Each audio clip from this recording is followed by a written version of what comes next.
Good morning. Welcome to the Meltdown. Folks, I hope you had a great Christmas. It's certainly been an exciting day. Uh, I hope you got to spend time with loved ones and family. Truly, the reason for the season is deeper than that, but we'll get right into talking about rare coins and gold and silver and the stock market and economics and a couple of really important points that I want to talk about today. I want to talk about the debacle that occurred pre-Christmas with Federal Express and UPS. Certainly, those are stories that are in the news. They will continue to be in the news. This morning, when I checked, just before coming on, UPS was only down 30 cents a share. This is over $100 a share stock. Same for Federal Express, except they're plus. So while the outlook for delivery services is probably very strong. I talked to a good friend in the industry, close associate. We've probably known each other 20 years or so. I think, as he does, that no matter what Jeff Bezos does with regards to drones, this market is wrought full of online transactions. I think the retail stores got hammered, and I think you'll be out there shopping, and God love you for going. I wouldn't be out there today, but I think the malls will be busy. There will be a great deal of traffic, returns, etc.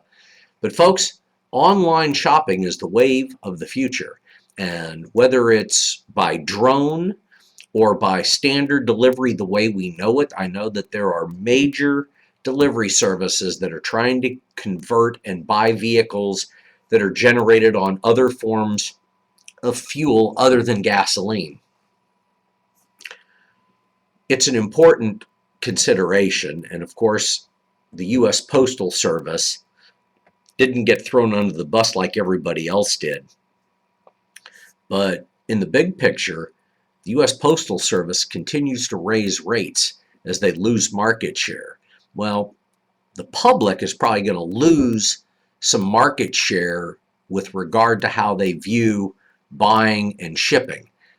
The debacle with UPS and thousands, tens of thousands of packages that couldn't even be found at will call because of the excessive amount of shipping is a problem, but it's not for the shareholders. And I think that's the most important piece of information that we can go into the day with. Now, I continue to see mixed signals in the economy. I still believe that we're headed for a brick wall of monumental proportions, but the spread between gold and platinum still holding at about a 10% premium for platinum. Been a banner day for platinum, up a little over $23. Timing is everything, and there's delayed systems. So we're talking about paper trading. And folks, I don't like paper.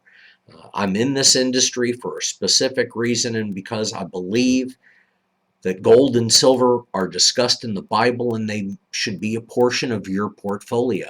It's diversification. Now, I know a lot of people who day trade. I know a lot of stockholders. I know people that are in mining shares and bonds. You name it, people are into it, and that's fine. It's about diversifying and owning multiple types of assets for multiple purposes. And while we used to view gold as an inflation hedge, there are people who believe more of a government hedge. Well, personally, I believe that you have to hedge the hedge. And that's why there's a fitting place for gold and for rare coins, for everything from pennies to patterns to commemorative coins, whether they're gold or silver, new or old. That's not the point. And if you don't diversify, if you don't own multiple types of material, you're missing the boat. Now, dates matter, and every date has a condition with regard to the quality of the specimen. It's important. When you look at a 10th ounce gold American Eagle, or whether you look at a $20 gold piece or anything else, understanding what coins matter down the road is a matter of looking into the past. the past is not the best prediction of future. We've seen many changes over this year. But folks, what I'm telling you is the truth, and that the longer you hold an asset, the better it tends to do. There are peaks and valleys for everything. As 2014 is coming out, there are companies that are starting to offer the 2010 silver and gold American Eagles. Now, I got to tell you that the premium for a 10th ounce gold American Eagle is approximately 14% delivered. So gold at 120 times 1.14 will get you to, quote, where you're going to be, which 4 is 8. So you're in the $145 to $150 neighborhood. There are companies that are already making offers out there for the 2014s between $159 and $200, depending on the quality of the coin. Don't always compare the new coins to the old coins. Now, many of you make that mistake, and the difference is that one of the rarer Mint State 70 $5 gold American Eagles, according to the brochure that I'm looking at, is one that's dated in 1992 that this company sells for $1,600. Now, at $16,000 an ounce for that coin, I'm much more apt to tell you to go into older numismatics. Own $20 gold pieces. Build a complete set of Philadelphia or San Francisco type 220s. Those are coins that were specifically struck from 1866 to 1876. They're unique because they bear the motto, "In God We Trust."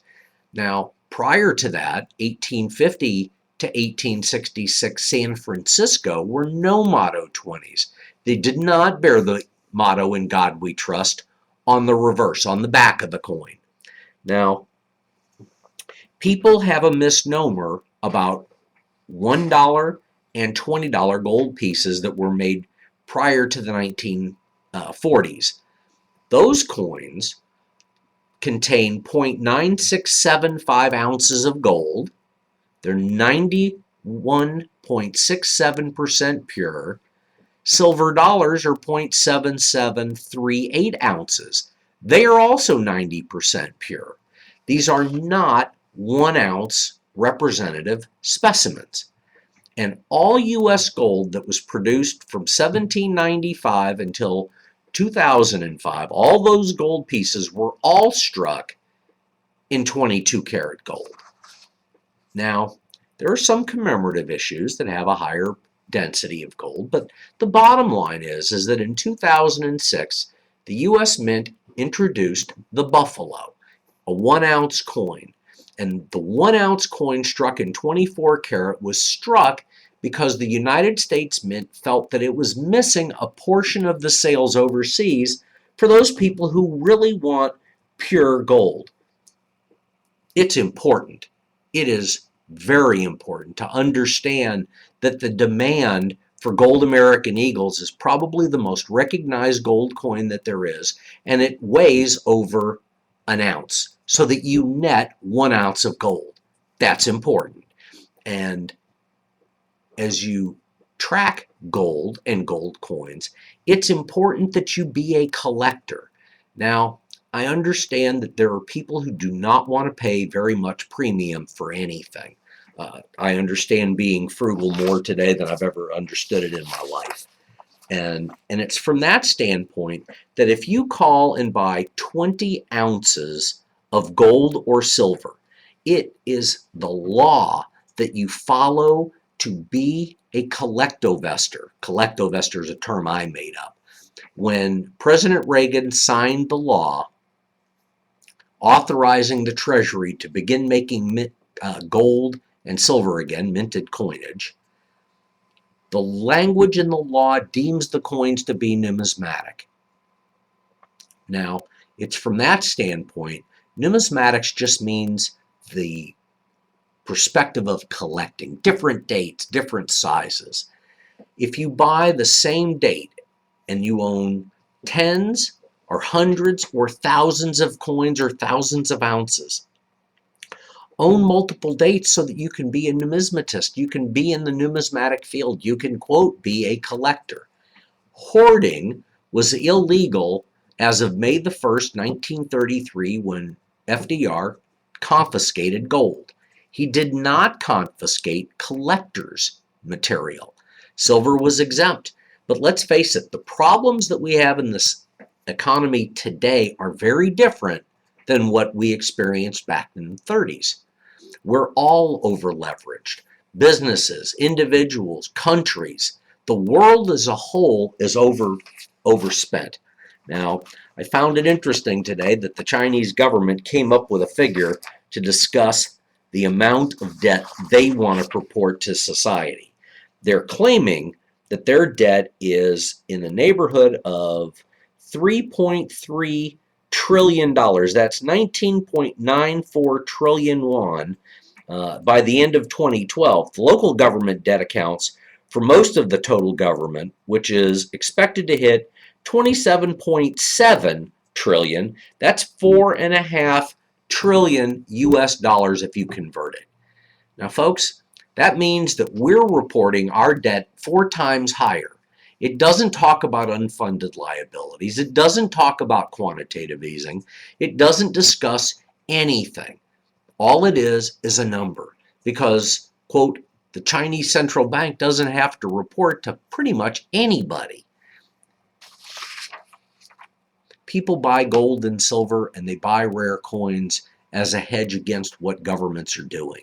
And I can tell you firsthand that getting into rare coins, had you done it 10, 20, 30, 50 years ago, the amount of gain would be huge. Talked to a gentleman Christmas Eve. His son is 13 years old and he's a silver buyer. He loves silver. And he, like most people, are trying to buy bars and stay as tight to the spread as they possibly can.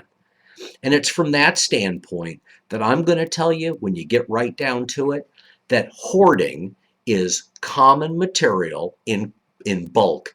That's what hoarding deals with.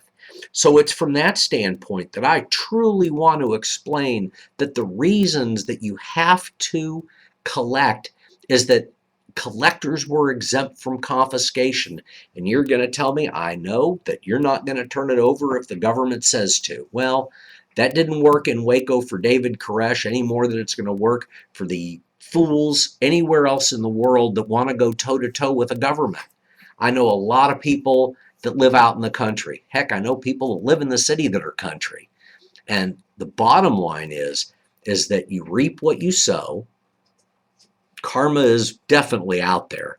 And so from my standpoint, I want to explain clearly that you want to own silver dollars and nickels and dimes and quarters, and you want to build old books. You want to fill up those holes. You want to spend the extra $3,000 to $5,000 to $10,000 and buy some of the harder coins, because a coin today that sells for $12,000 or so, an 1874 Carson City dime, doesn't seem like be a real toughie, but it's one of the toughest seated dimes that there are. Back in the 1970s was a $50 specimen. Today you command $10,000 if you can just read the darn thing. Higher the quality, the higher the price. And people are paying record prices for different types of coins. It's important that you understand that. And the trend continues to grow, whether you listen to people or not. Coins that traded for tens of thousands of dollars today trade for hundreds of thousands of dollars. And you always know when somebody is up to something no good because they sell it at such a deep discount they don't care. It wasn't their money in the first place. Now, my hat's off to the cabbie that I listened to a story about, turned in over $300,000 that a gentleman left in a cab. The blessings that man will see over his lifetime can't even equate. I love people who go pick. There's an article about a lady who found an antique worth a couple of $100,000.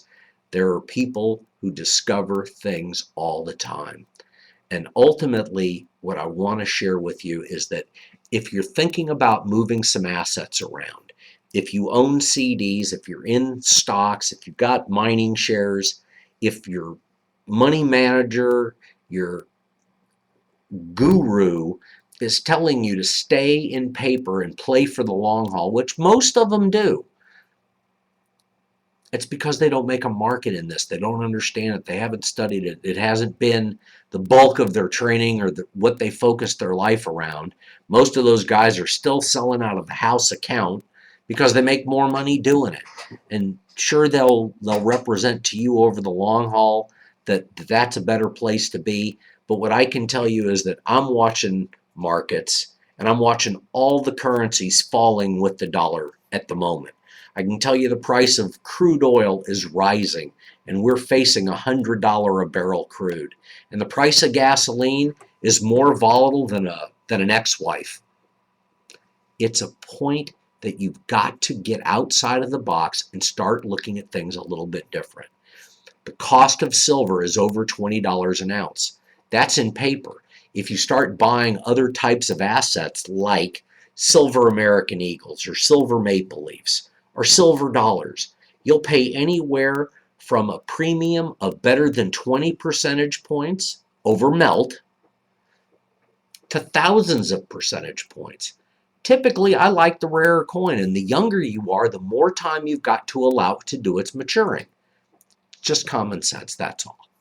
Now, I'll be in all day, at least until 4 o'clock. And so if you get a chance, please give me a call. It's 281-548-COIN.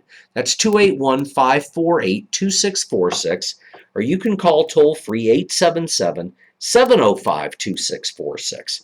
Hit option 0. Don't get caught in the phone system because, gosh knows, that's always ugly. But you can leave a message if we can't pick up. You can email me, Brett, BRETT, at thegoldexchange.net. Please reach out, ask questions, get other information if you need to. If you're happy with who you're working with, that's okay too. Give me a shout or give Kelly a call. We'll be more than happy to give you an honest evaluation of what you've got or what you're doing. And frankly, I don't want to cut anyone's market or their throat over a few percentage points. But I want to explain to you why coins with a star in their grade, if they're NGC or PCGS graded, you get plus signs and stars. And then there's CAC stickers, green and gold. There's a lot of different coins out there. And there are coins that will sell in the same grade, the same holder, the same everything. And one coin can sell for thousands of dollars and the other for hundreds of dollars. There's a reason why the expensive coin sells as fast, if not faster. Oh, I think it was a week or so ago I was on air in the morning, and I talked about an 1881 San Francisco Morgan silver dollar in mint state 65. The most common coin sells for less than $200. There was one listed at nearly $7,000. Now, the coin had pedigree. It came from the Newman collection. Colonel Green owned it. So it had a great deal of pedigree to it. By the afternoon show, it was gone. It had come off of an online auction, so it was placed. If you're the lucky person that owns it, you did great. That's a very, very rare coin and worth far more than the $200 a common one would be. So when I sell material or I'm explaining things, you can go with the spouse, you can go with the uneducated guy who's been in the business for a year or two, or you can listen to reason and look at records and be educated as opposed to just shooting from the hip. Anyway, I never try to get off air without talking about Texas Children's Hospital, the Downs Clinic, and the Ronald McDonald House. Now, the Myers Center is very, very special to me. If you go to themeltdown.com, you can click on either of those banners, and you can provide a tithe or a donation. The information, the money transfer will get you a receipt you can use to deduct from your taxes. If you can provide a hot meal for 20 to 40 people on any given night, please call the Ronald McDonald House at 832-824-8600. That's 832-824-8600. Nancy Allen and her staff will be more than happy to help accommodate you and give you all the information and specifics you need to be able to deliver a hot meal to the families that just need a small respite from sitting over their kids while they're in the hospital. I love Texas Children's, love all the hospitals, and I appreciate the doctors, the nurses, the staff, and the volunteers, whether it's at Texas Children's or any other hospital in the medical center or around the world. I love the kids, and I appreciate them oh so much. Folks, thanks for tuning in. Listen to other shows. This is not a message of gloom and doom. It's just clear, concise, and logical information. God bless you. We'll see you this afternoon. Hope to hear from you. Bye-bye.